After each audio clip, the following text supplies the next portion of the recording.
sebelum itu, mari kita sapa terlebih dahulu Utari kecil yang berusia 5 tahun. Halo Utari kecil, kita bertemu lagi dan aku harap kamu merasakan kebahagiaan selalu. Pada suatu pagi, ini mana seharusnya aku itu berangkat ke sekolah, tapi akunya itu bangun siang. Aku harusnya ke sekolah itu jam 7, tapi aku sampai jam 7 pun aku belum bangun, seperti itu. Terus pada saat itu mama sama bapak udah berusaha untuk bangunin aku, banyak cara yang telah dilakukan, tapi aku belum bangun juga. Aku sama sekali belum bangun sampai akhirnya karena bapak sudah tidak sabar. Dan aku itu sebenarnya diantarin sekolah itu selalu sama bapak. Jadi aku berangkat, bapak pun juga berangkat ke kantor, seperti itu. Karena pagi itu aku belum bangun sampai jam 7 lebih. Jadi bapak mengambil langkah cara untuk membangunkanku. Di sini bapak menggendongku keluar dari kamar dan langsung menurunkanku di kamar mandi. Tapi sampai di kamar mandi pun aku tidak langsung dimandikan. Jadi bapak mengguyurku berulang-ulang kali. Aku pun sampai menangis karena aku diguyur secara tiba-tiba. Lalu setelah diguyur, aku dikuncikan pintu di kamar mandi. Lampu pun juga dimatikan. Ibu mana yang tidak sedih juga melihat anaknya seperti itu. Aku posisi di dalam kamar mandi sangat tidak tahu harus apa. Aku hanya bisa menangis. Aku menangis karena aku merasa kaget dan juga aku merasa sangat takut karena tiba-tiba aku dilakukan seperti itu. Setelah itu mama yang melihat hal tersebut, mama kemudian masuk ke dalam kamar mandi. Semua bilang sama aku, jangan diulang seperti ini lagi.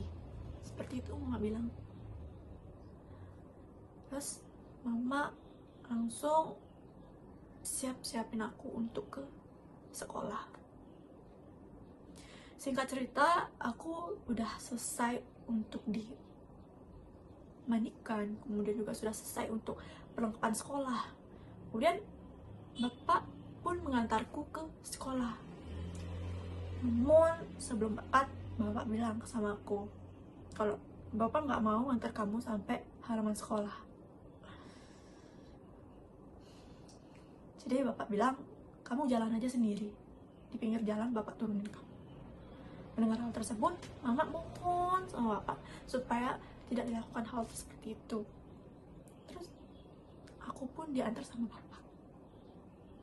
Baik, di sini saya sebagai calon konselor anak, di sini saya menerapkan sebuah teori dari Carl Rogers, di mana kita menerima tanpa syarat, kemudian memberikan empati dari konselor kepada anak. Jadi dari pengalaman Utari kecil itu dapat dilakukan beberapa. Yang pertama yaitu membangun situasi yang nyaman kepada anak supaya mereka itu dapat bercerita dengan nyaman dan tidak merasa terganggu. Kemudian yang kedua yaitu dapat mendengarkan dan memberikan empati. Jadi setelah kita mendengarkan cerita dari pengalaman Utari kecil itu, kemudian kita mengatakan kepada Utari, mungkin Utari bangun siang itu karena menonton televisi sampai larut malam, seperti itu. Kemudian yang ketiga yaitu dapat membangun kesadaran diri Utari. Jadi katakan kepada Utari bahwa kebiasaan tersebut tidak baik untuk kesehatan dirinya dan juga dapat berdampak kepada orang lain. Kemudian yang keempat yaitu dapat menumbuhkan kesadaran Utari juga dan memberikan sebuah tanggung jawab. Jadi mungkin anak ataupun Utari kecil ini bisa saja dia menonton televisi, tetapi waktunya harus dibatasi.